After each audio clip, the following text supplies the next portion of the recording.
Hi guys! Alright, we're starting another project. This is one of my favorite ones. We normally do it in class and we paint, but I'm going to show you a variety of ways to do this because I'm not really sure what kind of paint you have at home or if you have access to paint or if you can buy paint. So I'm going to show you a bunch of different ways to do it. We are going to be creating a city or landscape silhouette, okay?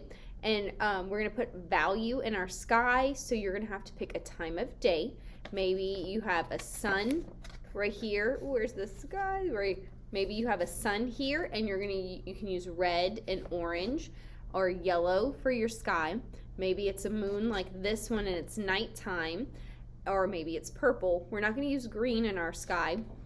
But what we're going to do is we're going to either color or paint our background, and then you're going to pick a landscape or a silhouette of a cityscape, and you're going to paint it on top of there. So what I'm looking for is how you mix your colors and how you can show value in an artwork, okay? So let's get going. You're going to need a white sheet of paper, a pencil to draw with, and then you're going to need to decide how you're going to do this. Are you going to use some Crayola paint? Are you going to use watercolor paint or crayons, okay? Let's get going, and I'm going to show you how to do this.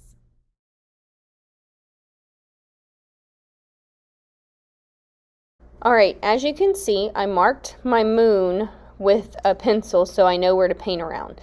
And all I'm going to do is use purple first and paint around that circle.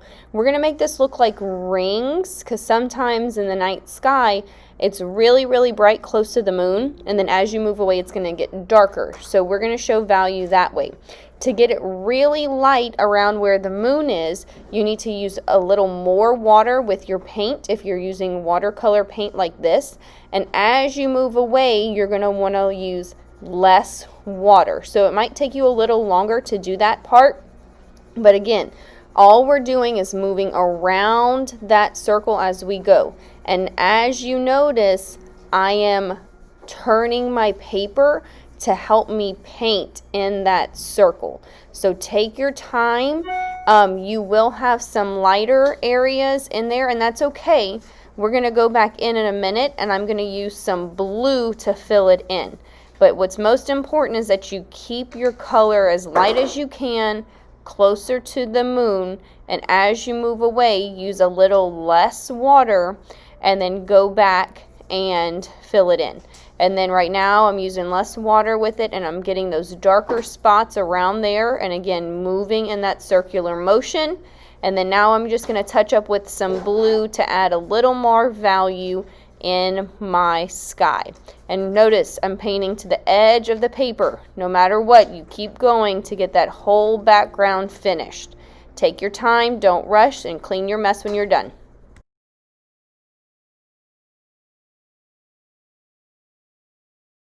Alright, if you're going to use acrylic or tempera paint, you're going to want to start with white in the center to make your moon. And then as you move around, you're going to add white, and then you're going to add a little bit of color.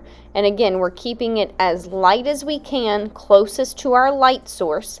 And as you move away, it's going to get darker. So you can notice I'm using this paint tray, but then I'm also kind of mixing the paper as the paint on my paper as I go.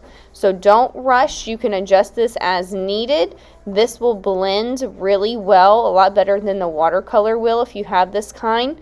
Remember, we want to use sky color, so you can use purple, you can use blue, orange, red, yellow, and you just start with white in the center. And as you move away from your light source, you're going to add more and more of your pure color to get it all filled in. And notice it does go from light to dark as I paint. Take your time, don't rush. You can mix the different paints on your tray like I did. I am now adding a little bit of black to it because it's getting really dark around that edge. So take your time, and with the paint, you can always overlap the paint if you don't think that it's light enough. So keep going, and again, moving in that circular motion all the way around your light source. Even if it goes off the paper, you still keep painting in a circle. Don't switch to a rectangle or a square like your paper. Make sure that you clean your mess and you clean your brush really good and blend those colors the best that you can.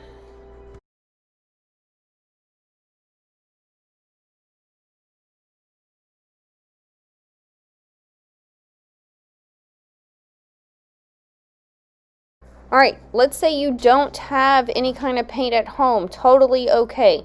I have a yellow-orange that I'm using right now. I have an orange, and then a red-orange, and a scarlet.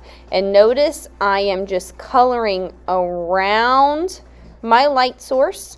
So I started just with my crayon. I didn't use a pencil this time.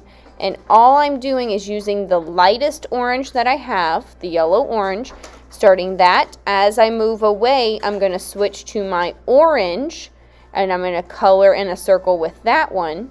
And then as I move further away, I'll get the red-orange out, and I'll color with that one. Again, turning my paper as I move in a circular direction, taking my time to really fill it in.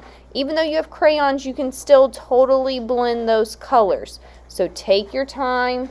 Don't rush, and get the whole edge of your paper colored in to show value. And here is my sketch. So I went ahead and I sketched a landscape on my picture with pencil.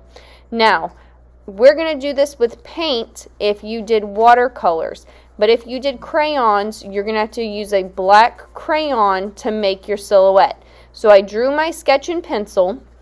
And now I'm going through and outlining with the black crayon so I know where I'm going to have to color in.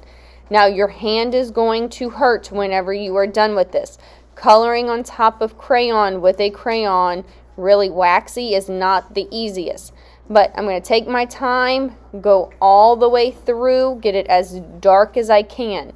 A silhouette is a black, featureless interior, okay? Your light source is coming from the back, which is making a shadow on the front of your objects. So it's really important that you get it as dark as you can. Be careful around the edges so you don't rip your paper. And everything is going to be as filled in as it can be. Okay, notice you can still see a little bit through, and that's okay. But we want to make sure that it's not a lot that you can see through. All right, guys, so I showed you an example of what your silhouette will look like with crayons. Your hand's probably going to hurt whenever you're coloring in with the black because it's going to have to be really dark. I don't want you to use Sharpie because you'll ruin your Sharpie or your marker coloring over crayon. If you do have some thick black paint, that would go over it. Remember, when the black watercolor paint will not work on top of crayon because of the crayon resist. The crayon is waxy and the watercolor can't go through. So if you're going to have to use crayons for your background, black crayon is your best option. And then I showed you a cityscape here on this one. Now the black again isn't as dark as what I would like it to be, but that's okay. You can do a second or third coat if you want to, or you could also buy some black acrylic paint. Also, maybe you had black construction paper, and if you wanted to, you could cut your shapes for your buildings out of construction paper and put that on top and glue it down. Either way works. We will work with what we have. I hope you guys had so much fun. Make sure you upload this project into Canvas so I can check it, and in the comments let me know what materials you used and if you liked using them or not. I can't wait to see what you guys come up with.